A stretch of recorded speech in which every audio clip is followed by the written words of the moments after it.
యోని గారికి, షాలిం గారికి కువైట్లో 2 సంవత్సరములు మందిరములు ఎంతో పరిచర్య చేసిన బాబు దాసునకు, నా కుమారుడు రవితేజకి మీ అందరికీ నా హృదయపూర్వకమైన వందనాలు తెలియజేస్తా ఉన్నాను. ఈ రాత్రి అర్ధవారం గ్రామములో ఈ రీతిగా కృతజ్ఞతా కూడికలో పాలు పొందడానికి ప్రభు కృపనిచ్చాడు. నేను అనుకోని రీతిగా ఈ ట్రిప్పు ఇండియా రావడం జరిగింది. అయితే ఝాన్సీ వచ్చే ముందే, అయ్యా నేను మంగళవారం నాడు ఇంటికి వెళుతున్నాను అని సంఘానికి వచ్చి ప్రార్థన చేయించుకుని ముందుగా చెప్పింది. అర్ధవారములో సభలు జరిగినప్పుడు నేను స్పీకర్గా వచ్చాను. ఒకసారి కొయిర్లో పిల్లలు పాటలు పాడుతుంటే కొయిర్ అయిపోయిన తర్వాత కొయిర్ బిడ్డలు ఆఖరిలో వచ్చి ప్రార్థన చేయించుకున్నారు. ఆ కొయిర్లో అప్పుడు ఝాన్సీ ఉంది. ప్రార్థన చేయించుకుని నేను గల్ఫ్ వెళ్ళడానికి రెడీ అవుతున్నాను, అయ్యగారు ప్రార్థన చేయండి అంటే చేశాను. ఆ విషయం మర్చిపోయాను. నేను తరువాత ఒకరోజు ఫోన్ చేసి, అయ్యా నాకు ఇలాగున వీసా వచ్చింది అంటే, అసలు నువ్వెవరు అని అడిగితే, పౌల్ రాజు గారి మరదలు నేను, అర్ధవారం ఇది పరిస్థితి అని చెప్పింది. అర్ధవారంలో ఉన్నటువంటి సేవకులు పరిచయస్తులు, సేవకులు బహుయిష్టులు. అయితే సేవకుడు కాకపోయినా పౌలు రాజు గారు నాకు చాలా బహుయిష్టుడు. ఎందుకంటే నేనంటే చాలా ఆత్మీయుడుగా ఉంటాడు. వచ్చినప్పటి నుండి ఎంతో పరిచయం చేయడంలో కానీ, నాతో ఉండడం కానీ ఉన్నటువంటి బిడ్డలలో పౌలు రాజు ఒక మంచి ఆత్మీయుడు. దాన్ని బట్టి ఇలా పౌలు రాజు గారు మరదలని చెప్పినప్పుడు, సరే మంచిదమ్మా, ఎక్కడికి అంటే కువైట్ అని చెప్పింది. వచ్చిన దగ్గర నుండి ఈ రోజు వరకు మా సంఘములోనే ప్రతి నెలకొక్కసారి సెలవు ఆ బిడ్డకి ఆరాధనకు వచ్చి సంఘం అందరితో చక్కగా కలిసి ఉంటుంది. అంతేకాకుండా రీసెంట్గా ఈ మధ్యనే కువైట్లోనే దేవుడు కృపను చూపి ఆ బిడ్డ బాప్తిస్వం పొందడానికి చక్కని అవకాశం ఇచ్చాడు. అయితే శారీరకంగా ఆ బిడ్డ బలహీనరాలే కానీ ఆ బిడ్డ వెనకాల ఒక బలమైన ప్రార్థన ఉంది. ఎందుకంటే ప్రతి మంగళవారం 2 గంటలు ఎస్తేరు ప్రార్థన గ్రూపు అనేటువంటి ఒక గ్రూపు మా చర్చిలో 2 గంటలు రాత్రి విజ్ఞాపన చేస్తాం. ఆ ప్రార్థనలో ప్రతి బిడ్డని ఎత్తిపడతాం. అలాగే ఝాన్సీ కుమారుడు పెన్ని, ఆ బిడ్డ కోయిట్ రావాలని చెప్పి ప్రయత్నం చేస్తూ ఉంది. మేము ప్రార్థన చేస్తున్నాం. దేవుని చిత్తమైతే త్వరలో ఆ బిడ్డ కూడా తల్లి దగ్గరకు చేరి ఆ కుటుంబ విషయములో చక్కగా కష్టపడేటట్లుగా ఆ బిడ్డ కూడా రక్షింపబడాలని ప్రార్థిస్తూ ఉన్నాం. ఈ రాత్రి దేవుని పిల్లలుగా కూడిన మీ అందరికీ, ముఖ్యముగా అర్ధవారం గ్రామానికి నేనెంతో అభిమానిని. ఎందుకంటే మీరు నన్ను అభిమానించిన విధానం, వాక్యం వినేటప్పుడు మీలో ఉన్న ఆసక్తి చాలా శ్రేష్టమైంది. ఈ రాత్రి ఈ కృతజ్ఞత కూడిక ఏర్పాటు చేసి దేవునిని కనపరచడానికి ఆ బిడ్డ సిద్ధపడిన దాన్ని బట్టి దేవుని స్తుతిస్తున్నాను. పరిశుద్ధ గ్రంథములో ఒక చక్కని మాట ఉంది. మీకు ఈ మాట ఎంతమందికి తెలుసో నాకు తెలీదు. మీరిద్దరు చెప్పాలా, బైబిల్ బాగా చదివేవాళ్ళు మీరిద్దరేగా. దేవునిని గణపరచని వారితో సహవాసం చెయ్యొద్దు అని రాయబడింది. తెలుసా మీకు ఆ సంగతి? ఎప్పుడైనా బైబిల్ చదివారా? దేవునిని గణపరచని వాడితో సహవాసం చేయొద్దు నువ్వు. అదేంటి ప్రభు అంటే, అట్టివాడు సడన్గా చస్తాడని. దేవునిని స్తుతించని వాళ్ళతో, వాడు పుట్టు క్రైస్తవుడైన వాడితో సహవాసం చేయకూడదు. ఎందుకంటే వాడు ఏనాడు దేవుని ఉపకారాలను జ్ఞాపకం చేసుకొని స్తోత్రం చేయడు. ఎంతసేపు పేరు క్రైస్తవుడే కానీ త్రాగుబోతుగా, తిరుగుబోతుగా, తిండిబోతుగా, రాజకీయాలుగా, ఎవడైనా సినీ యాక్టర్ ఆడికి పెక్సలు కడితే ఆడు కాళ్ళు అట్టుకునేవాడుగా, ఇలాంటి పనికిమాలేషాలు వేస్తారు. వీళ్ళతో సహవాసం చేయకూడదు. ఎందుకంటే వాడు సడన్గా చేస్తాడట. ఈ మధ్యన నేను కొంతమందిని గురించి విన్నా. ఉదయం వెళుతూ లారీని గుద్ది ఈ కుర్రాడే చనిపోయాడండి. ఎందుకు చనిపోయాడు? అర్ధంతరంగా. పైగాడు క్రైస్తవుడే, ఎందుకు చేస్తున్నాడు అలాగా? దేవుని వాడు ఏనాడు స్తుతించలా, దేవుణ్ణి గణపరచలా. దేవుడు మనకు మేలు చేస్తే మేలుకి కృతజ్ఞతగా మనం స్తుతించకుండా, దేవుని యొక్క నామాన్ని మహిమపరచకుండా మన ఇష్టానుసారంగా బ్రతుకుతున్నాం. ఇంకొక బ్యాచ్ ఉంది, విచిత్రమైన బ్యాచ్, మన బ్యాచ్. స్తుతించడం అంటే అర్థం తెలీదు. ఒకసారి ఒకడు పాపం క్రొత్తగా పెళ్లి చేసుకున్నాడు. అంటే క్రొత్తగా అంటే మరి పాత పెళ్ళిళ్ళు కూడా ఉన్నాయి కొన్ని, రెండో పెళ్ళిళ్ళు, అవునా కదా? రెండో పెళ్లి తప్పేం కాదు. భార్య చనిపోతే ఆ వ్యక్తి తనకు అవసరం కొరకే ఒక అమ్మాయిని చేసుకోవడం అనేది అది వాక్యానుసారమే. అయితే ఒకడు క్రొత్తగా పెళ్లి చేసుకున్నాడు, ఆర్కెస్ట్రాని పెట్టుకున్నాడు. ఇప్పుడు ఆర్కెస్ట్రా వాళ్ళు పాటలు పాడమంటే వాళ్ళు ఏ పాటలు పాడాలా? ఆశీర్వాదకరమైన పాటలు పాడాలి. ఆ ఆర్కెస్ట్రాలో ఒకడు ఈడు పెళ్లి చేసుకుని అలా కూర్చోగానే శాశ్వతమా ఈ దేహం అని మొదలెట్టాడు. ఒరే ఒరే ఆడు కొత్తగా పెళ్లి చేసుకుంటే ఎవడురా పాట పాడేదని అందరు గందరగోళం. ఇది కృతజ్ఞత కూటం. నేను వస్తున్నా, ఎవరో ఒక ఆయన ఈర లెవెల్లో పాడేస్తున్నాడు. కళ్ళు తెరిస్తే జన్నంరా, కళ్ళు మూస్తే చావురా అని. ఊరిని పాట తగిలడిపోను. స్తుతి కూటముల ఆ పాట ఏంటి? శుభమా అని చెప్పి దేవుని స్తుతించడానికి స్తుతి కూటం పెడితే దేవుని గణపరిచే పాట పాడమా అనేసి నీకు తెలవదురా ఈ కాలం నువ్వు ఎప్పుడు పోతావురా అంటే ఇదేమి స్తోత్రం? దేవుణ్ణి స్తుతించడానికి ఏ పాటలు పాడాలో తెలవాలా. సువార్త కూటములో పాడే పాటలు వేరు, ఉపవాస కూటములో పాడే పాటలు వేరు, స్మారక కూటములో పాడే పాటలు వేరు, సువార్త కుడికిలో పాడే పాటలు వేరు. పాటలన్నీ ఒకటి కాదు. పాటలు చాలా రకరకాలుగా రాయబడతాయి. అది ఏ సందర్భాల్లో పాడాలో తెలవాల. ఉపవాస కూడికల్లో ఏ పాటలు పాడాలి, ఆదివారం ఆరాధనలు ఏ పాటలు పాడాలి, ఒక స్మారక కూటములు ఎక్కువ పాటలు పాడాలి, పుట్టినరోజులు ఏ పాటలు పాడాలి, కుటుంబ విషయములో ఏ పాటలు పాడాలి, ఈ పాటలన్నీ తెలవాల.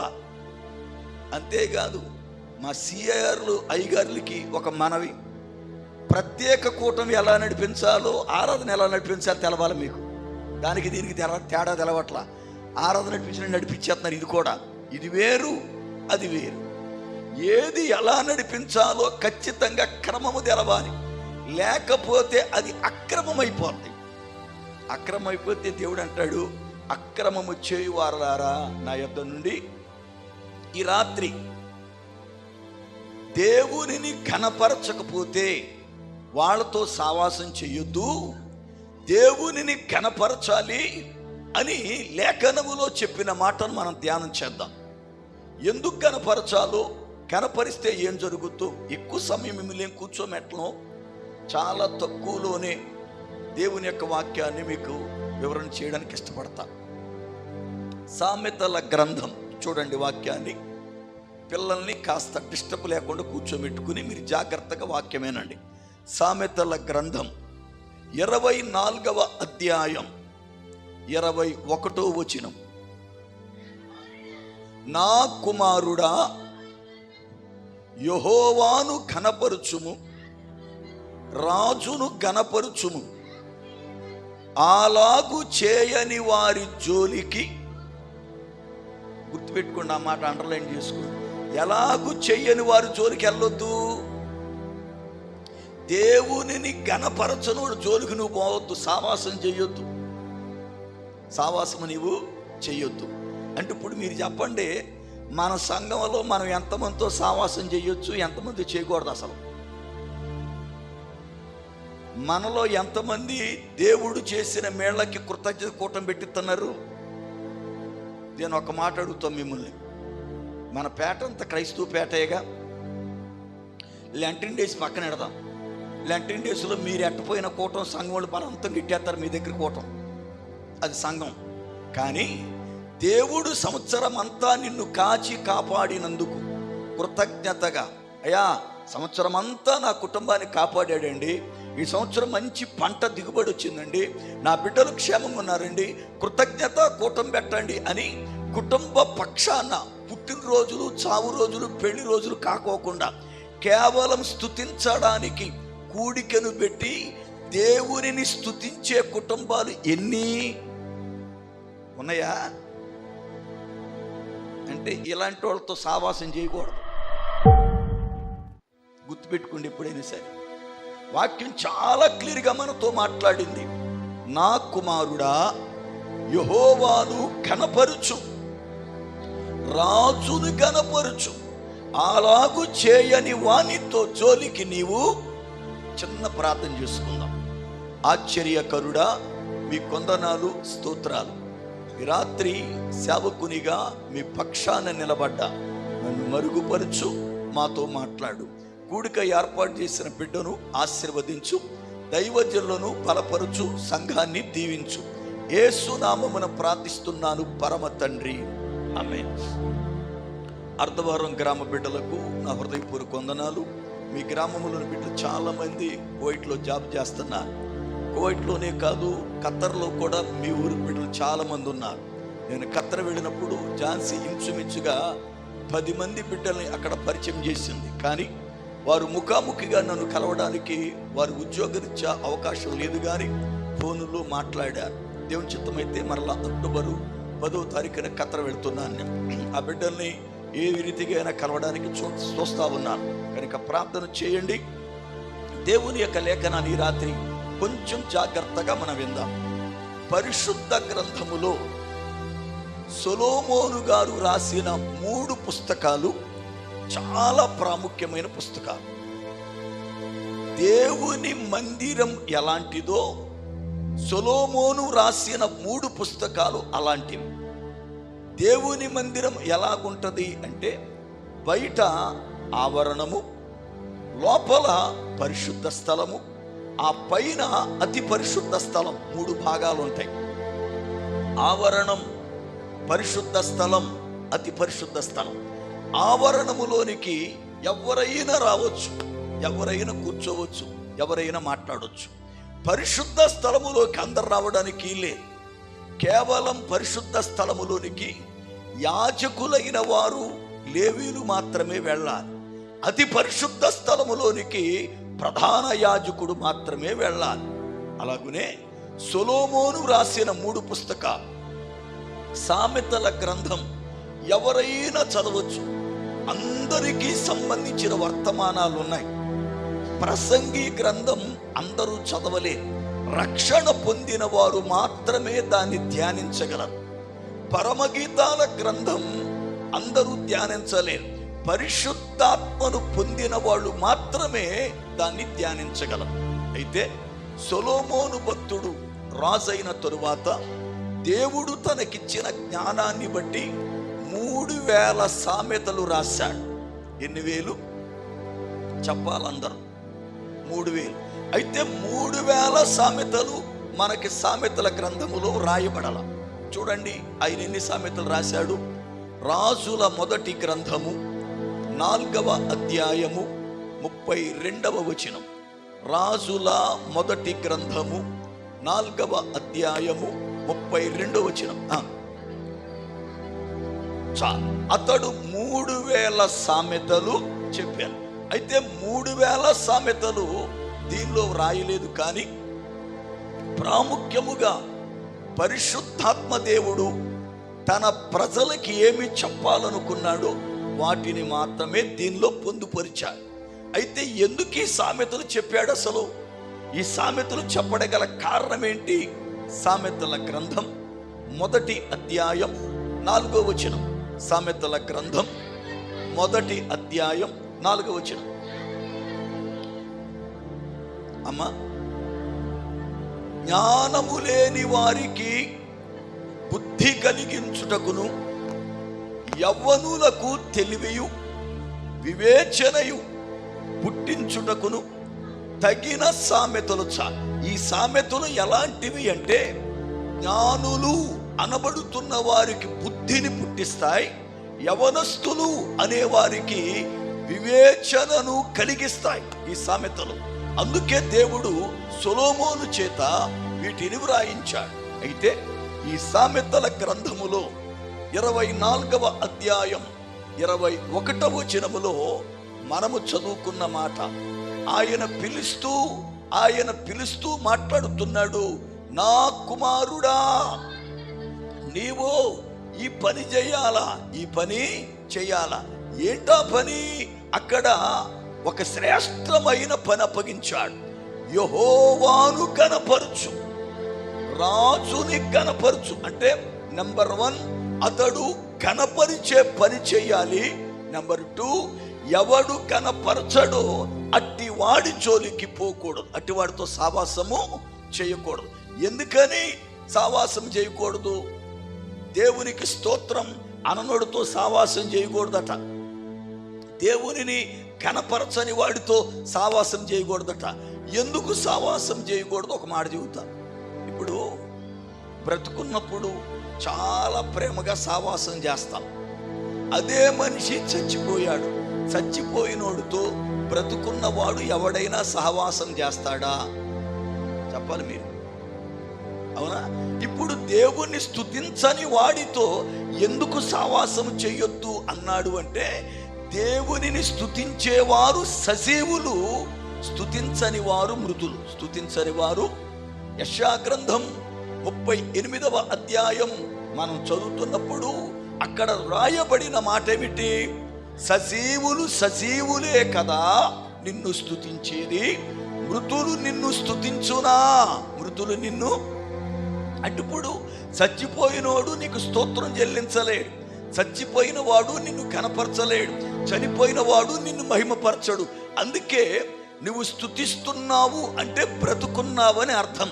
బ్రతుకున్న నీవు చచ్చినోడుతో సావాసం చేయకూడదు, చచ్చినోడితో సావాసము చేయకూడదు.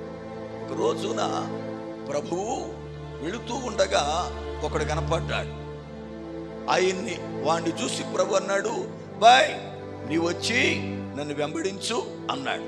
వీడు వెంటనే ఏమన్నాడంటే, అయ్యా మా తండ్రి గారు చనిపోయారు, నేను వెళ్ళి కాస్త సమాధి చేసి అప్పుడు వస్తాను అన్నాడు.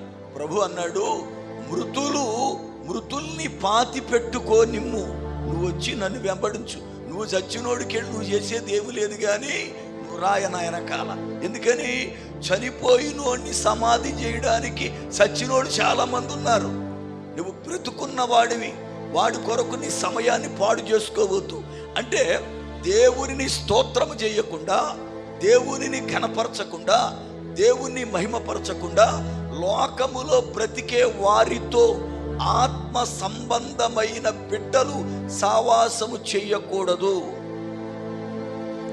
రక్షింపబడిన వారు రక్షణ పొందకుండా, మారు మనసు లేకోకుండా ఉన్నవాడితో సావాసం చేయకూడదు.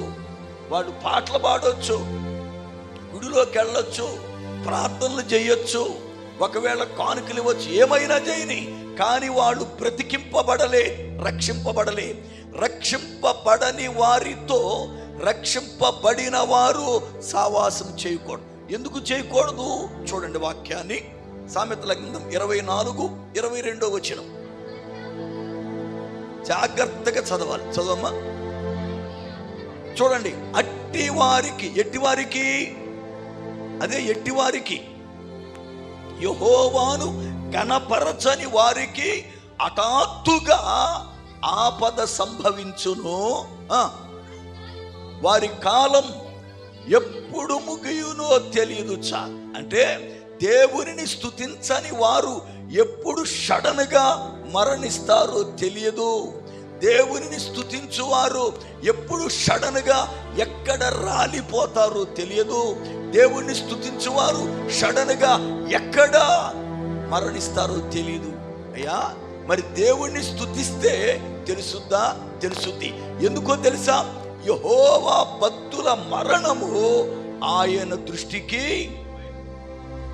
అందుకనే దేవుని పిల్లలుగా దేవునితో సావాసం చేయడం నేర్చుకోవాలి, దేవునిని కనపరచడం నేర్చుకోవాలి. అలా కనపరచని వాడు హఠాత్తుగా ఎప్పుడు తన కాలాన్ని ముగిస్తాడు ఎవడికి తెలియదు. చాలామంది ఇప్పుడే వస్తానని బయటికి వెళ్ళి తిరిగి రాని వాళ్ళు ఉన్నారు. అంతర్వేదిలో జరిగిన ఒక సంఘటన చెబుతా. యవనస్తుడే, ఇంత పిల్ల ఉంది. వాళ్ళ ఇంటికి చిన్న కాలవాటం, అది దాడితే తారు రోడ్డు, అవతల షాపు, కిరాణా కొట్టు. అయితే సాయంత్రం 6-7 అయ్యింది. తండ్రి వేరే దేశంలో ఉన్నాడు, విదేశాల్లో పనిచేస్తున్నాడు. ఈ కుర్రోడు వాళ్ళ పాపకి అమ్మా బిస్కెట్లు తెస్తానని ఇంటికాడ కూర్చోబెట్టి ఆ కాలువ దాటాడు, వంతిని దాటి రోడ్డు మీదకి వచ్చాడు. షాప్కి వెళ్ళి కొనుక్కుని వెనక్కి తిరిగి రోడ్డు మీదకి వచ్చాడు. ఈ లోపల కుర్రోడు స్పీడుగా బండేసుకుని వస్తూ ఆ స్పీడ్లో ఈ కుర్రోడిని కొట్టాడు.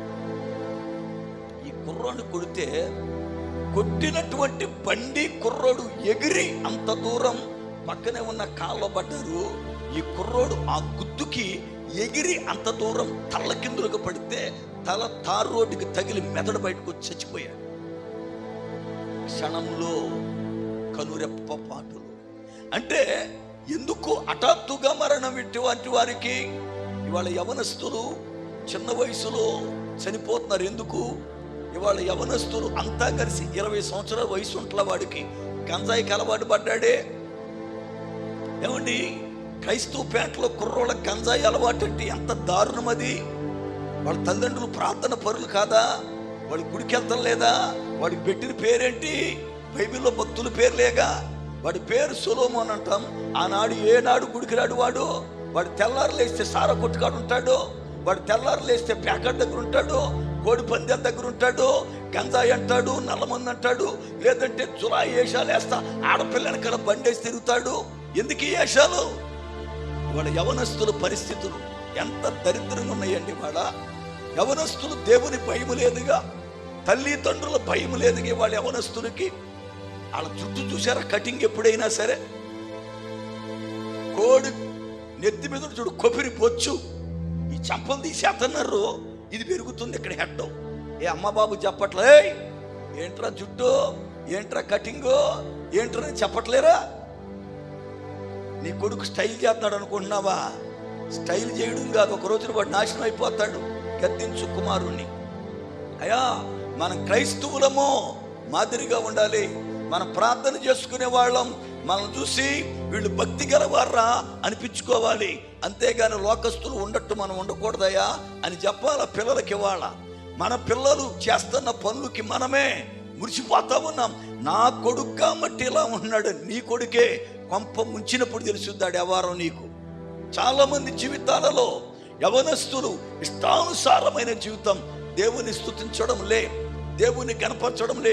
అందుకనే హఠాత్తుగా వాళ్ళ కాలం ఎప్పుడు వస్తుందో తెలియదు. చాలా మంది తల్లిదండ్రులు వృద్ధాప్యమందు కొడుకుల చేతుల మీదుగా వెళ్ళిపోవాలి. కానీ విచిత్రం ఏం తెలుసా? చాలా మంది యవనస్తులు తల్లిదండ్రులను దుఃఖములో ముంచి వీళ్ళ చేతుల మీదుగా వెళతా ఉన్నారు. ఇది ఎంత వేదనకరమో ఆలోచించాలి. దేవుని యొక్క వాక్యములో సొలొమోను మాట్లాడుతూ అన్నాడు, నా కుమారుడా యెహోవాను ఘనపరుచు, రాజుని ఘనపరుచు. అంటే రాజు అనగా యేసు ప్రభువా. యెహోవా తండ్రి, తండ్రిని ఘనపరచు, కుమారుని ఘనపరచు. ఎందుకు ఘనపరచాలో, ఎలా ఘనపరచాలో ఒక్క 3 విషయాలు మనం ధ్యానం చేద్దాం. యేసు ప్రభు వారిని మనం ఎందుకు ఘనపరచాలి? ఘనపరిస్తే మనకు కలిగే లాభం ఏమిటి? ఘనపరిస్తే మనకొచ్చే ఆశీర్వాదం ఏమిటి? చూడండి, కీర్తన గ్రంథము 50వ కీర్తన 23వ చరణం. కీర్తన గ్రంథం 50వ కీర్తన 23వ చరణం. స్తుతి యాగము అర్పించువాడు నన్ను మహిమపరచుచున్నాడు. నేను వానికి దేవుని రక్షణ కనపరచునట్లు వాడు మార్గమును సిద్ధపరచుకొనుచున్నాడు. దేవునిని కనపరిచేవాడు, దేవునిని మహిమపరిచేవాడు ఏం చేస్తున్నాడట?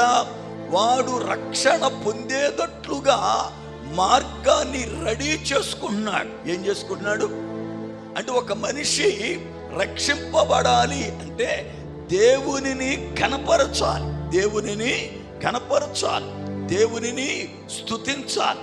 ఎప్పుడైతే ఆ మనుషుడు దేవుణ్ణి స్తుతిస్తాడో, దేవుణ్ణి కనపరుస్తాడో, ఈ బిడ్డ రక్షణ పొందేటట్లుగా తన ఎదుట మూయబడిన ద్వారాలు తెరవబడతాయి, ద్వారాలు తెరవబడతాయి.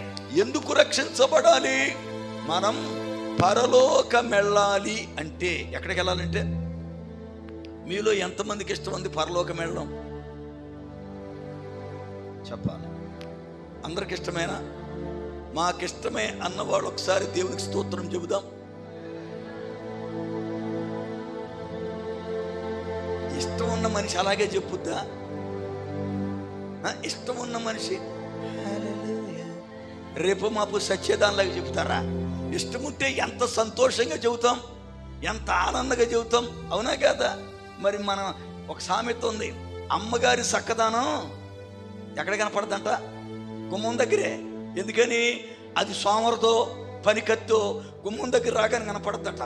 అదే ఒకవేళ పనికత్తు అయితే పొద్దుండే లేచి కలాపేసి ముగ్గేసుకుని చక్కగా గుమ్మం రెడీ చేసుకుంటుంది.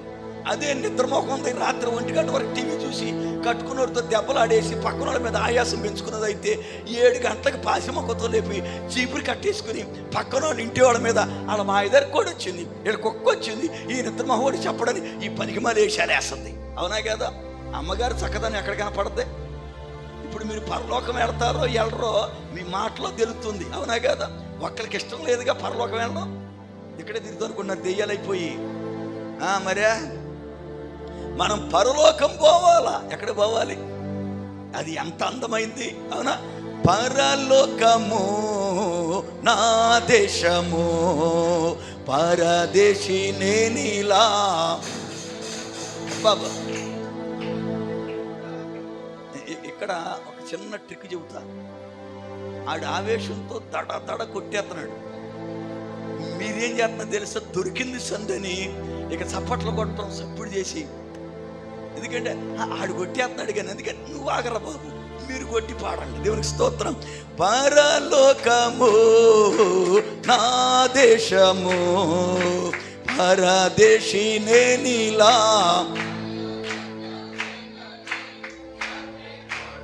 దేవునికి స్తోత్రం. అర్థం వర్ర వాళ్ళ గొంతుకు నాకు తెలుసు. మీ ఒరిజినల్ గొంతుకుతో పాడి చప్పట్లు కొట్టండి, డూప్లికేట్ చేయొద్దే. పాటలు మీరు బాగా పాడతారు నాకు తెలుసు, ఎందుకంటే మీరు ఇంచుమించుగా నాకు ఒక 15 సంవత్సరం బట్టి తెలుసు. మీ సంగతి నాకు తెలదా? అమ్మ పుట్టిల మేనమామకి ఎరుక.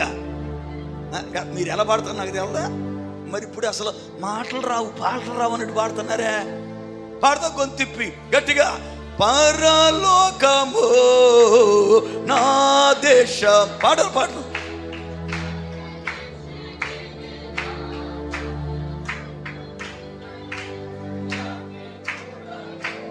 దేవునికి స్తోత్రం.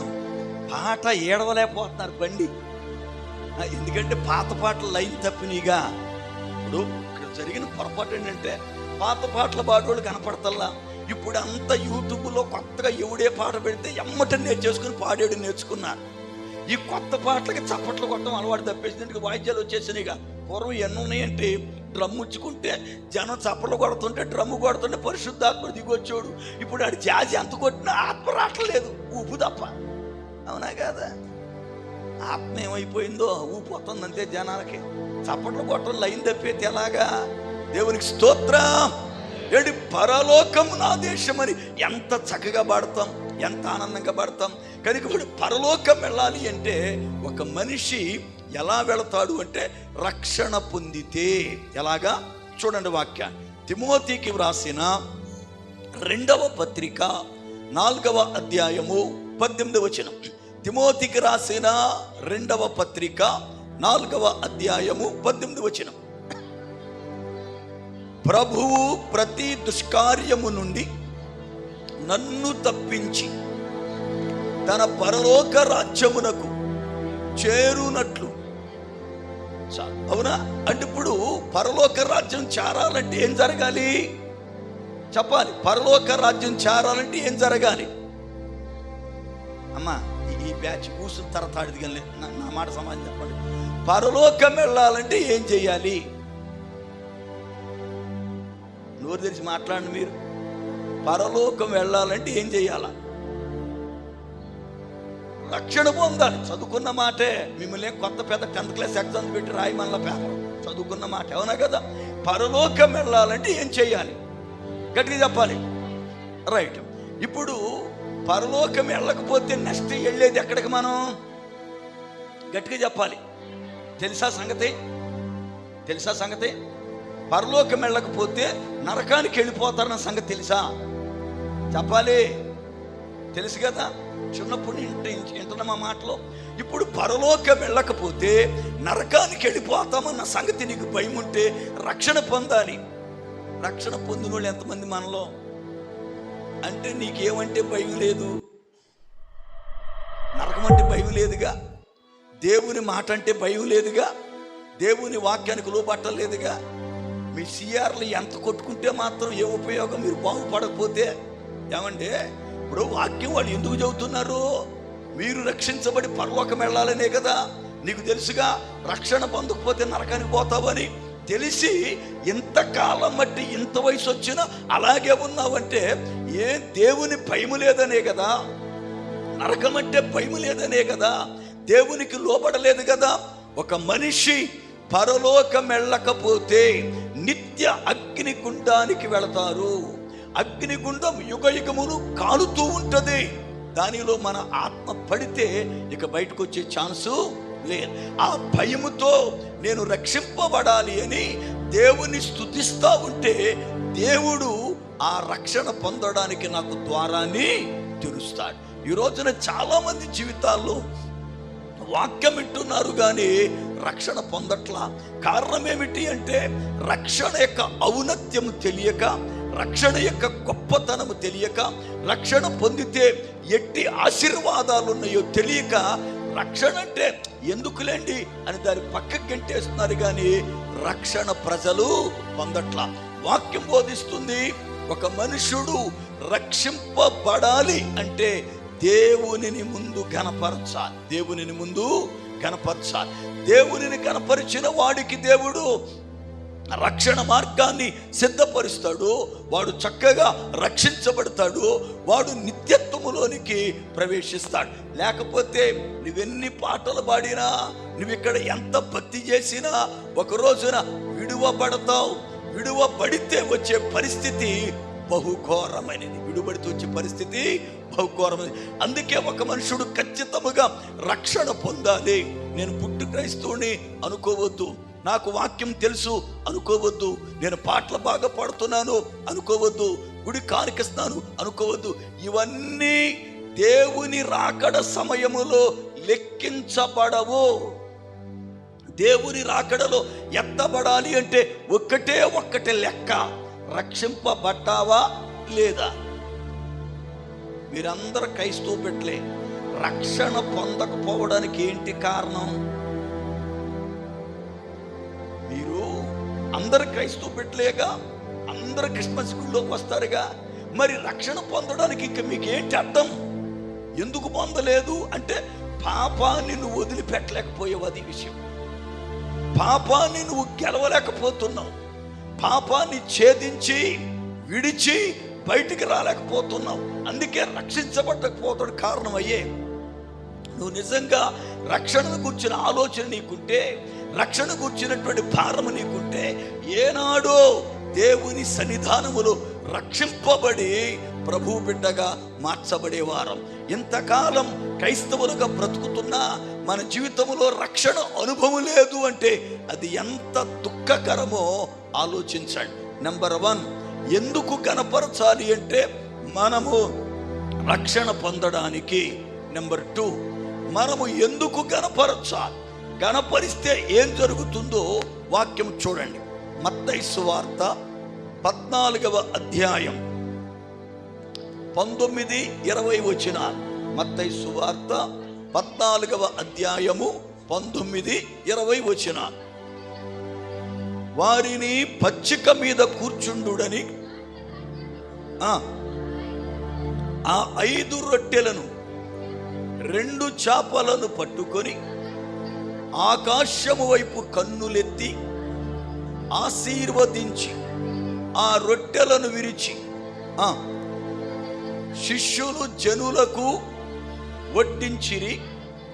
వారి అందరూ తిని తృప్తి పొందిన తరువాత మిగిలిన ముక్కలు 12 గంపలాయను. చాలు, జాగ్రత్తగా గమనించాలి. యేసు ప్రభువారు 3 రోజులు ఆయన కూడికలు పెట్టాడు. ఆయనకి మందిరం లేదప్పుడు, ఎందుకంటే ఆ దినాల్లో మందిరం ఇంకా సంపూర్ణం అవ్వల, హేరోదు కట్టిస్తానే ఉన్నాడు. ఈయన కూడికలు బయట కొండ ప్రాంతాల్లో పెట్టేవాడు. ఆ పల్లెటూరులో ఉన్న జనమంతా కూడా ఈయన కూడిక పెట్టారని పొద్దుండే వచ్చి కూర్చునేవాడు. ఒకసారి ఆయన ఏకంగా 3 రోజులు కూటాలు పెట్టాడు. ఎవరికి భోజనాలు ఎట్లా అంటే వాటిని ఉపవాస కూటాలుగా మార్చేశాడు. దేవునికి స్తోత్రం, హల్లెలూయా. ఉపవాస కూటాలుగా మార్చేశాడు. 3వ రోజున సాయంకాలం అవుతుండగా శిష్యులు వచ్చి, అయ్యా వాళ్ళు ఇప్పటికి భోంచేసి 3 రోజులు అయ్యింది, వెళ్ళి చాలా దూరం వెళ్ళి కొనుక్కోవాలి ఆహారాన్ని, మనం పెందల కడ వదిలేద్దాము, వాళ్ళు వెళ్ళి ఆహారం సిద్ధపరచుకుంటారు అని చెప్పాడు. సుమారుగా కొన్ని వేల మంది మీటింగ్లో ఉన్నారు. సుమారు కొన్ని వేల మంది, ఎంతమందో తెలియదు. పురుషుల్నే 5,000 మంది అన్నాడు కానీ ఇక స్త్రీలు కానీ పిల్లలు కానీ యవనస్తులు కానీ లెక్కలేదు, కానీ కొన్ని వేల మంది ఉన్నారు. ఇప్పుడు యేసు ప్రభు సడన్గా ఎవరైతే వాళ్ళను వదిలిపెట్టండి అయ్యా, వాళ్ళు ఇల్లు కొనుక్కుంటారయ్యా, వాళ్ళు 3 రోజులు బట్టి భోజనం చేయలేదయ్యా అని అన్నారో, ఆ శిష్యుడు తన్నాడు, వాళ్ళు ఎక్కడికి వెళ్ళొద్దు, మీరే పెట్టండి అన్నాడు. మీరే పెట్టండి అంటే ఇప్పుడు ఎలా తెచ్చి పెడతాం? మనిషికి 10 రూపాయలు ఖర్చు పెట్టినా ఇన్ని వేల మందికి కొన్ని 100 రూపాయలు ఖర్చు అవుతాయి. మన దగ్గర డబ్బులు లేవు. ఇప్పుడు ఆహారం ఇప్పుడు పెట్టాలంటే మన దగ్గర ఆహారం కూడా లేదు. శిష్యులు ఏంటి తప్పిబ్బులాడుతున్నారు. ఈయనేంట్రా పెందల కాడ వదిలిపెడతాడేమని మనం చూస్తే అన్నందుకు తిరిగి మనల్ని పెట్టమన్నాడు. ఒకళ్ళగా 2 తీసుకెళ్లి భోజనం పెట్టడానికి వేల మందికి కదా, ఎలా పెడతాం అని నలిగిపోతూ ఉంటే ఆ కూడికలో ఒక బాలుడికి తన తల్లి ప్రార్థనకి వెళ్ళేటప్పుడు అక్కడ ఆహారం ఉంటుందో లేదో తర్వాత సంగతి, నీకు ఆకలేస్తే తినయ్యా అని 5 యావలతో చేయబడిన రొట్టెల్ని అలాగనే కాల్చిన చేపలు 2 పిల్లోడికి ఇస్తే వాడు 5 తీసుకొచ్చి ఆంధ్రేకి ఇచ్చాడు. అయ్యా నా దగ్గర ఇవి ఉంది, యేసుప్రభు పెట్టమన్నాడుగా, మీరేమైనా పెడితే చూడండి అన్నాడు. ఇప్పుడు జనము చూస్తే వేల మంది, వీడు చూస్తే చిన్న పిల్లోడు 5 రొట్టెలు తెచ్చాడు. ఎవరికి సరిపోద్ది? కానీ వాడికి ఉన్న గుణం ఏంటి తెలుసా? తనకున్నది ఇతరులకు పెట్టే గుణం ఉంది. తల్లి తండ్రి వాడికి ఏమి నేర్పాడు అంటే ఇతరులకు సహాయం చేయడం నేర్పారు. అమెరికాలో పిల్లలకు ఏమి నేర్పుతారు అంటే నీకున్న దాన్ని పేదలకు ఇస్తే దేవుడు నీకు ఇంకా గొప్ప ఇస్తాడు అని నేర్పుతారు. చాలామంది అమెరికా వాళ్ళు ఊరినే మనకు డబ్బులు ఇచ్చేస్తున్నారు, మనకేదో ఫారెన్ కరెస్పాండెంట్ ఊరినే వచ్చేద్దంటారు, ఊరినే రావట్లా. ఒకసారి నా దగ్గరికి ఫారిన్ నుండి సేవకులు వచ్చారు. సేవకులు వస్తే వాళ్ళల్లో ఒక ఆయన అడిగాను నేను, మీరు ఎలా వచ్చారు, అక్కడ ఏం చేస్తారు, ఏంటి ఉద్యోగం అంటే, అయ్యా నేను ఇండియాను చూడాలని ఆశ కలిగి ఇక్కడ వారు పేదవారని విని ఏదైనా సహాయం చేయాలని ఆలోచనతో నా డ్యూటీ చేసుకుంటూ అది నా కుటుంబానికి ఇస్తూ ఇండియా రావడానికి పెట్రోల్ బంకుల్లోనూ బాత్రూములు కడిగే ఉద్యోగం చేసి ఆ వచ్చిన డబ్బులతో వీసా కొనుక్కున్న, టికెట్ కొనుక్కున్న పండవును మిగిలినవి మీకు ఇవ్వడానికి వచ్చాను అన్నాడు. వాళ్ళ దగ్గర ఏం ఉండి పారేసుకోవట్ల వాళ్ళ డబ్బులు. వాళ్ళ ఆలోచన ఏంటంటే మనము బీదలకిస్తే దేవుడు నాకు ఇస్తాడు, నేను వ్యక్తికి సహాయం చేస్తే నాకు సహాయం చేస్తాడు అని వారుపులారా నేర్చుకున్నారు.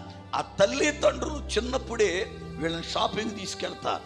షాపింగ్ తీసుకెళ్ళి దీనిలో నీకు నచ్చిన వస్తువు కొనుక్కోమంటారు. ఎన్ని వేల రూపాయలైనా సరే ఆ పిల్లోడు కొనుక్కుంటే తీసుకుంటారు, ఇంటికి వస్తారు. వారం రోజులు వాడిని ఆడుకొని ఇస్తారు. వారం రోజులు అయిన తర్వాత కొంచెం పాత పడదు కదా, వెంటనే తండ్రి అంటాడు, అయ్యా నీకన్నా లేని వారు ఉన్నారుగా, వాళ్ళకి ఇది ఇస్తే దేవుడు నీకు దీనికన్నా గొప్పది ఇస్తాడని చెబుతాడు. వెంటనే ఆ కుర్రోడు గొప్ప దాని మీద ఆశ చేత ఇది చేస్తాడు.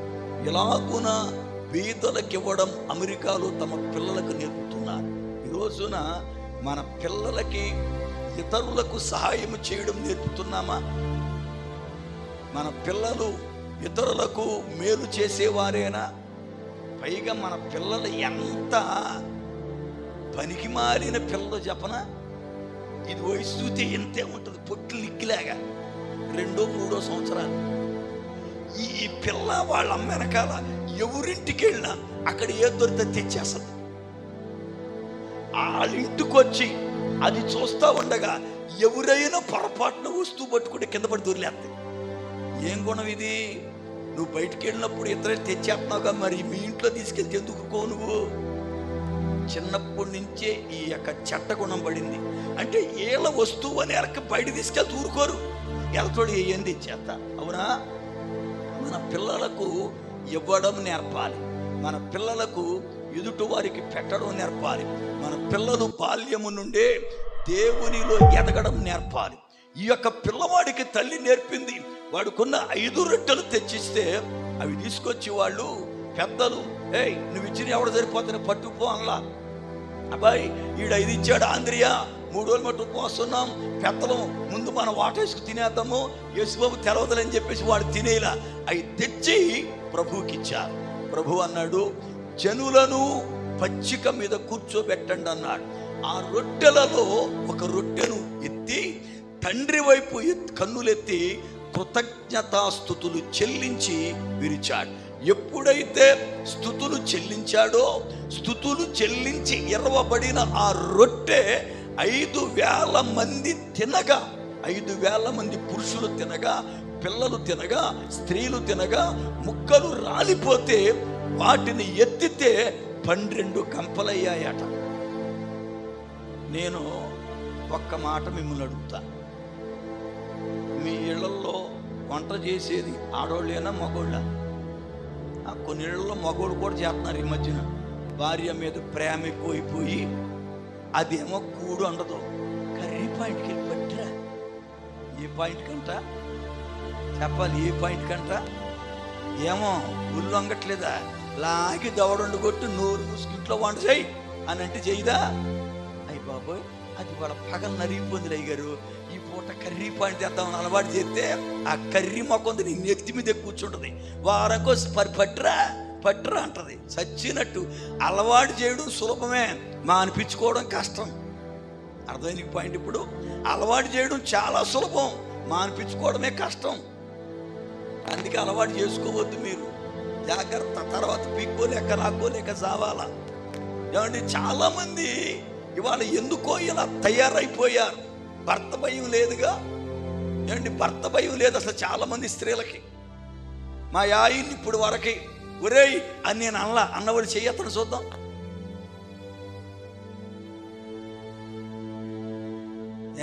పొళ్ళికి ఇస్తున్నారా? ఆడు ఉన్నంత వరకే నీ భోగం, లేకపోతే నిన్ను విధవా అని పక్కన కూర్చోబెడతారు. అర్థమైందా?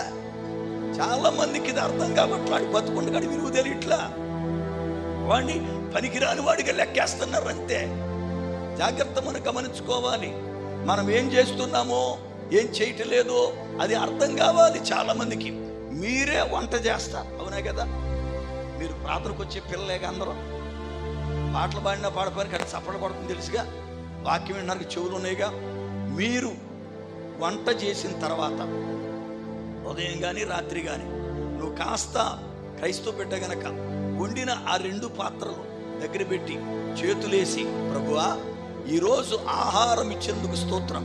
ఎంతోమందికి ఆహారం లేక నశించిపోతున్నారయ్యా.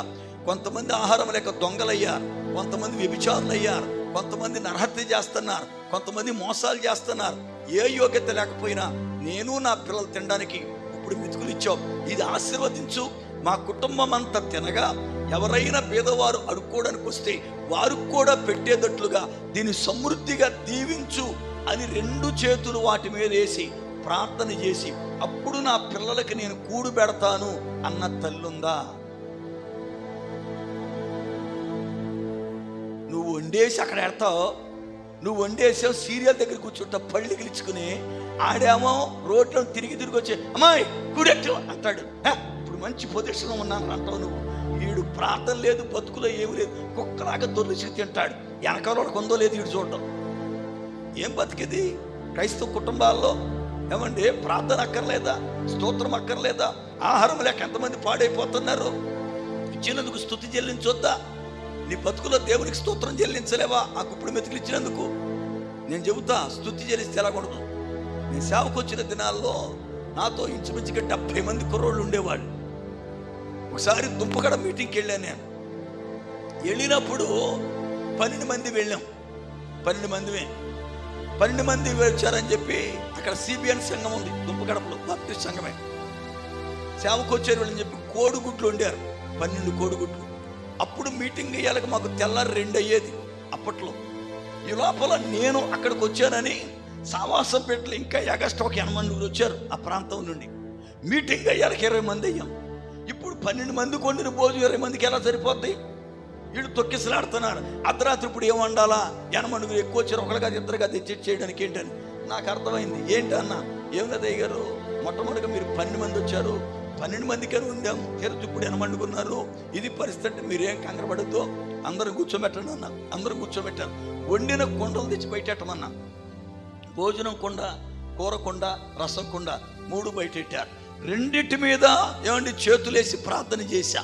అయ్యా ఇదిగో కూర కానీ ఆహారం కానీ ఇక్కడ నీ బిడ్డలు 20 మంది ఉన్నారు, అందరికీ సమృద్ధిగా రావాలి, ఇంకా మిగలాలి అని ప్రార్థన చేసి పెట్టమన్నా. దేవుని మహాకృప, 20 మంది మేము తినగా, ఆ ఇంటోళ్ళు 4 తినగా ఇంకా 3 భోజనం మిగిలింది. దేవునికి స్తోత్రం. ఎలీషా కాలములో రొట్టెలు తెచ్చిస్తే అయ్యా ఇవి సరిపోతాయా అని అడిగితే ఎలీషా అన్నాడు, కూర్చోబెట్టు మిగులుతాయి అన్నాడంతే. వాళ్ళు కూర్చుని భోంచేస్తే వాళ్ళు తినగా 100 మంది తినగా ఇంకా రొట్టెలు మిగిలాయి. ఈ రోజున స్తోత్రము చెల్లిస్తే ఏం జరుగుతుంది తెలుసా? ఆశీర్వాదము కలుగుతుంది. దేవునికి స్తోత్రం. ఏదైనా సరే దేవుడు నీకు ఇచ్చిన దాన్ని బట్టి స్తుతించు, దేవుడు నీకు ఇచ్చిన దాన్ని బట్టి స్తోత్రం చెల్లించు. ప్రభువా ఇది నా బ్రతుకులో ఇచ్చావంటే నీ కృపేనయ్యా, ఇటుది చాలా మందికి లేదు, ఇటుది ప్రభా లేక పాడైపోతున్నారు. ఇవాళ చిన్న ఇదిగో ఆహారం ఇచ్చావంటే, ఒక చిన్న పదార్థం ఇచ్చావంటే, ఈ చిన్నది ఇచ్చావంటే అది నీ కృపే అని దేవునికి మనము కృతజ్ఞతాస్తుతులు చెల్లించాలి. మన బ్రతికేంటంటే ఏడాదికి 2 సార్లు చెబుతాం స్తోత్రం. క్రీస్తు నేడు పుట్టెను, క్రీస్తు నేడు లేచెను. మరి మిగతా కాలం అసలు అల్లు అంట గొంతుకు తెరమే, స్తోత్రం అంటకు నోరు బెగదు, బూతు మాటలు మాట్లాడమంటే కొత్త తిట్లు కాలేజీలు నేర్చుకున్నట్టుగా మాట్లాడతావంతే. అవునా కాదా? ఈ మధ్యన తిట్లు కూడా కొత్త వాటికి భలే కొత్త రోగాలు వస్తున్నాయి. కరోనా రాకముందు తిట్టేవాడు, కరోనా వచ్చి తిట్లు మారిపోయి ఈ కరోనా వచ్చి పోనంటున్నారు. ఆ తిట్లు దాన్ని కూడా కలిపేసుకుంటున్నారు అంతే. అవునా కాదా? తిట్లు తిట్టడానికి నోరు వస్తుంది కానీ దేవుని స్తుతించడానికి నోరు రావట్లా, దేవుని కనపరచడానికి నోరు రావట్లా. మన జీవితంలో పులారా ఉదయకాలము వేళ లేచి 2 గంటలు దేవునితో సావాసం చేయాలా. ఎవరున్నారు అలాగ చేసేవాళ్ళు? దేవుని స్తుతించేవారు ఎవరున్నారు?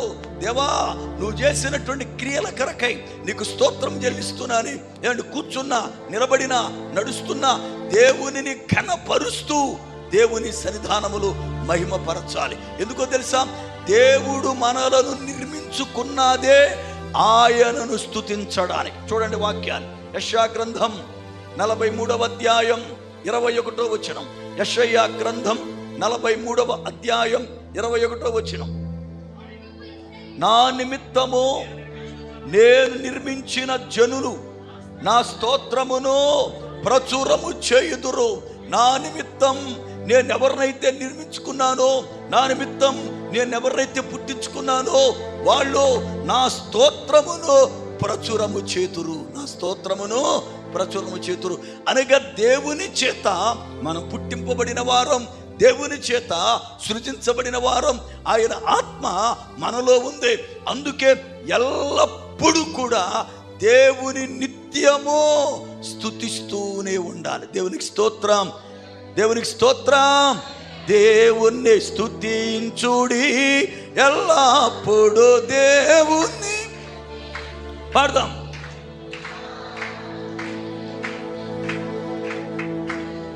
ఎల్లప్పుడు దేవుని స్తుతించుడి, ఆయన పరిశుద్ధ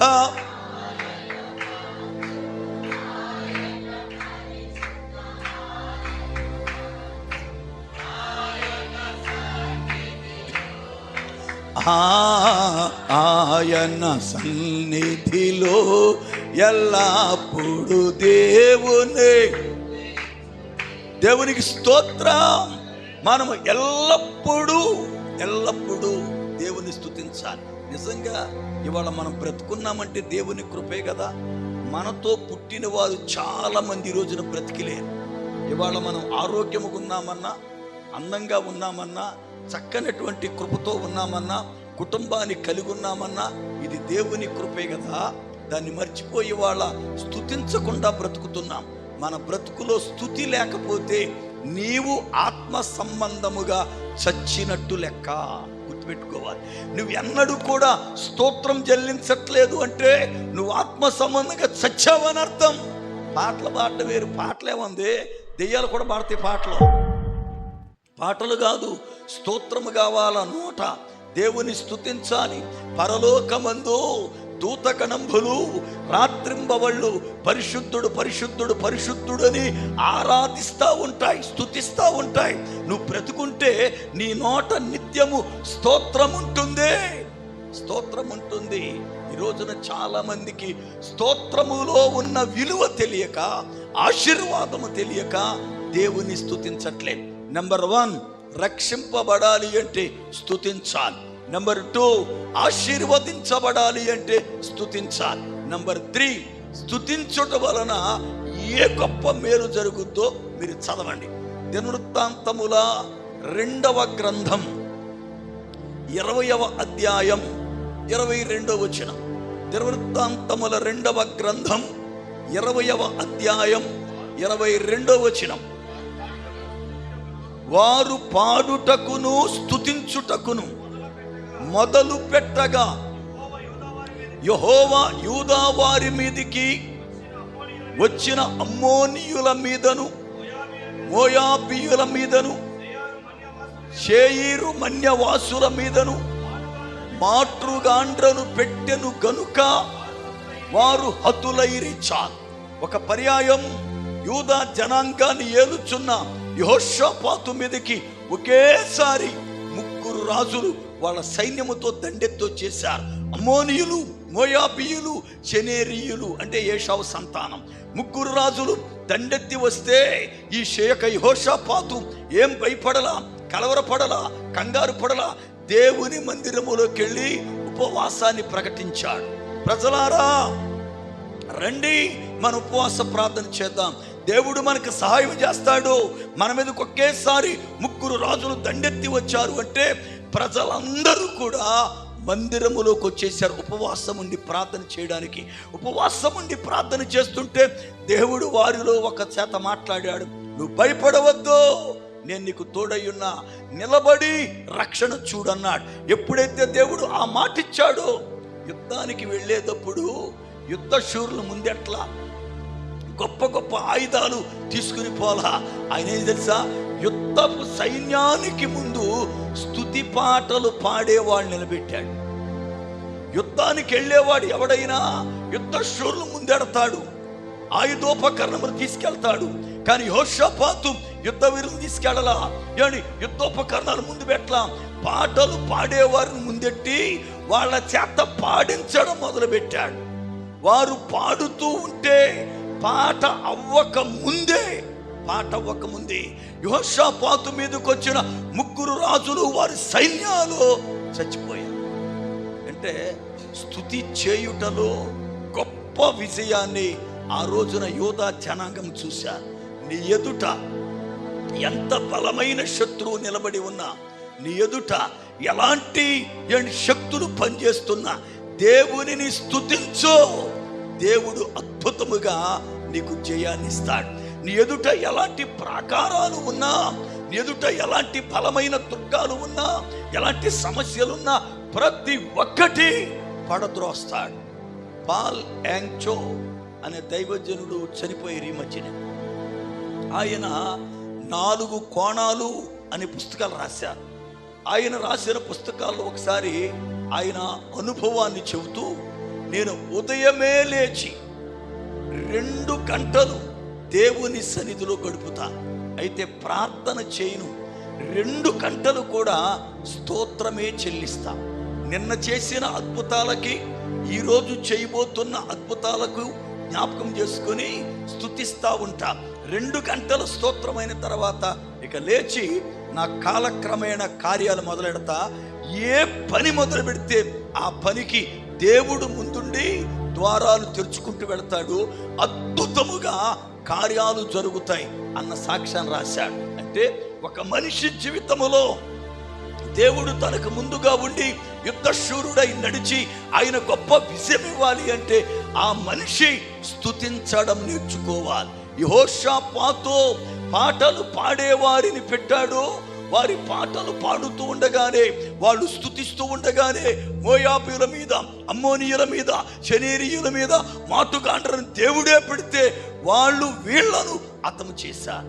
ఈ రోజున ఒకవేళ నీ ముందు శత్రువులు నిలబడ్డారేమో, నీ ముందు పులారా ఒకవేళ లోకం రంకెలేస్తుందేమో, పాపము రంకెలేస్తుందేమో, శరీరేచ్ఛలు రంకెలేస్తున్నాయేమో, ఈ శత్రువులు నీ మీదకి దాడికి వస్తున్నాయేమో, అయితే నువ్వు చేసిన పని ఏం తెలుసా? దేవునిని స్తుతించడం మొదలుపెట్టు. ఎప్పుడైతే దేవుని స్తుతి నీ నోట ఉంటుందో సాతాను నిన్నేం టచ్ చేయలేడు. స్తుతిలో గొప్ప శక్తి ఉంది, స్తుతిలో గొప్ప విజయం ఉంది, స్తుతిలో గొప్ప ప్రభావం ఉంది. అందుకని అంటాడు, అట్టి స్తోత్రము చేయని వాడి జోలికి నువ్వు పోవద్దు, వాడు మృతుడు. యెహోవాని కనపరచు, ఆయన రాజుని కనపరచు. ఎలా కనపరచాలి? కనపరచడం అంటే కేవలం చప్పట్లు కొట్టడమేనా? కనపరచడం అంటే కేవలం పాటలు పాడటమేనా? ఎలా కనపరచాలి? 2 భాగాలు చూడండి. సామెతల గ్రంథం 3వ అధ్యాయము 9వ వచనం. సామెతల గ్రంథము 3వ అధ్యాయము 9వ వచనం. నీ రాబడి అంతటిలో ప్రథమ ఫలమును, నీ ఆస్తిలో భాగమును ఇచ్చి చాలు. అంటే ఇప్పుడు దేవుణ్ణి ఎలా కనపరచాలి? కేవలం పాటల పాడటం వల్లనే కాదు, నీవు కష్టపడి ఏదైతే పని చేస్తున్నావో దానిలో ప్రథమ ఫలం ఏదుందో దానినిచ్చి నీ రాబడిలో భాగం ఇచ్చి దేవునిని గణపరచాలి. దేవునిని గణపరచాలి అంటే దేవుణ్ణి గణపరచడములో నీ యొక్క ఫలం కనబడాలి, దేవుని గణపరచడములో నీ రాబడి కనపడాలి. అంతేకాదు, దేవుని ఇంకా ఎలా కనపరచాలో ఒక మెట్టు ముందుకెళ్దాం. సామెతల గ్రంథం 14వ అధ్యాయం 31వ వచనం. సామెతల గ్రంథం 14:31. దరిద్రుని బాధించువాడు, తన సృష్టికర్తను నిందించువాడు, బీదను కనికరించువాడు యెహోవాను. అంటే ఇప్పుడు దేవుణ్ణి కనపరచాలంటే ఎవరిని కనికరించాలి? బీద వారిని. చక్కయ్య యేసు ప్రభు ఎదుట నిలబడి, ప్రభువా నా ఆస్తిలో సగం పేదలకిస్తున్నా అన్నాడు. అంటే ఎవరిని కనికరించాడు? పేదని కనికరించడం వల్ల ఎవరిని కనపరిచినట్లు? ఇవాళ మనం ఎవరైనా ఒక పేదను కనికరిస్తున్నామా? ఎవరైనా మన గుమ్మ ముందుకొచ్చి భిక్షాం దేహి అని అడిగితే కనికరపడి సహాయం చేస్తున్నామా? ఎంతసేపు కూడా నాకేమి లేదు ఏడుతో తప్ప మన బ్రతుకులో మనకన్నా లేని వారు ఉన్నారు, నాకు ఇచ్చిన దానిలో కొంత పేదలకిస్తాను అని ఏనాడేని అనుకుంటున్నామా?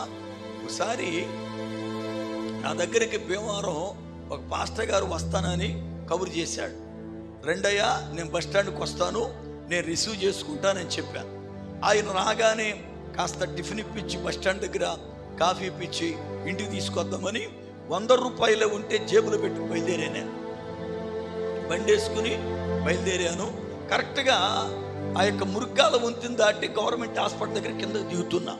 ప్రభువు నాతో మాట్లాడాడు, నీ జేబులో 100 రూపాయలు ఉంది కదా, ఆ కోర్టు దగ్గర కుర్రోడు కూర్చున్నాడు వీల్ చైర్ మీద, ఆ 100 రూపాయలు ఆ కుర్రోడికి ఇచ్చేళ్ళు అన్నాడు. ప్రభువా, నీ సేవకుడు వస్తున్నాడు, టిఫిన్ ఇప్పించాలని ఆ డబ్బులు తెస్తున్నా, పైగా అయ్యే ఉన్నాయి నా దగ్గర, మరి ఇమ్మన్నావు ఏంటంటే నేను చెప్పింది నువ్వు చెయ్యి అన్నాడు. మారు మాట మాట్లాడలా. ఉదయం 6 గంటలకే ఒక కుంటి కుర్రోడు వీల్ చైర్ మీద అక్కడికి వచ్చి కూర్చున్నా, మరి ఎవరు తీసుకొచ్చారో తెలీదు. వెళ్తా వెళ్తా బండి ఆపి జేబులో ఉన్నది తీసాడు, చేతికిచ్చి మళ్ళీ అటు వైపు కూడా చూడబడి వెళ్ళిపోయినాను. బస్ స్టాండ్కి వెళ్ళాను, పాస్టర్ గారు వచ్చాడు, రిసీవ్ చేసుకున్నాను. కనీసం కాఫీ దాతో బ్రదర్ నోటి మాటకు వరుసకైనా అందామంటే డబ్బులు లేవు. వెంటనే ఆయన అన్నాడు, పాస్టర్ గారు మీరు నా కొరకు ఏం ఆలోచొద్దు, ఆల్రెడీ టిఫిన్ చేసా, కాఫీలు అయిపోయినాయి, డైరెక్ట్ మనం ఇంటికి వెళ్దాం, 2 మాటలు మాట్లాడడానికి వచ్చాను అన్నాడు. తీసుకుని వచ్చాను, ఆయనతో మాట్లాడాను. ఈ లోపల కలవపూడి వంకాలి నుండి చిరంజీవి గారు వచ్చారు దగ్గరికి. చిరంజీవి గారు ఆత్మీయ బిడ్డ. ఆయన బ్రతికున్నంత వరకు ప్రతి నెల నేను ఎక్కడైనా ఉండని దక్షిణ భాగం పొట్లం గట్టి తీసుకొచ్చి ఇంటికడికి చెల్లిపోయాడు పాస్టమ్మ గారికి.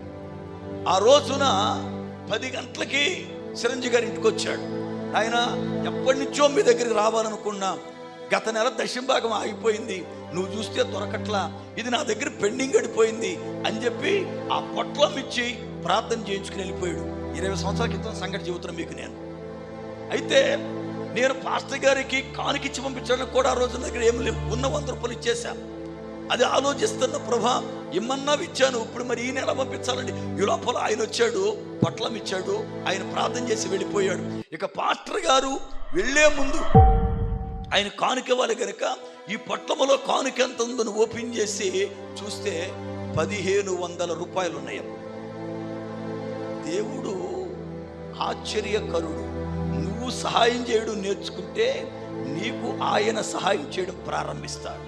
అప్పుడు ఆ సేవకుడు కానుకిచ్చి ప్రార్థన చేయించుకుని పంపించాను. ఎందుకు ఈ మాటలు చెబుతున్నానంటే, దేవునిని కనపరచాలి అంటే బీదలను కనికరించాలి, బీదలను కనికరించాలి, బీదలను పులారా మనం జ్ఞాపకం చేసుకోవాలి.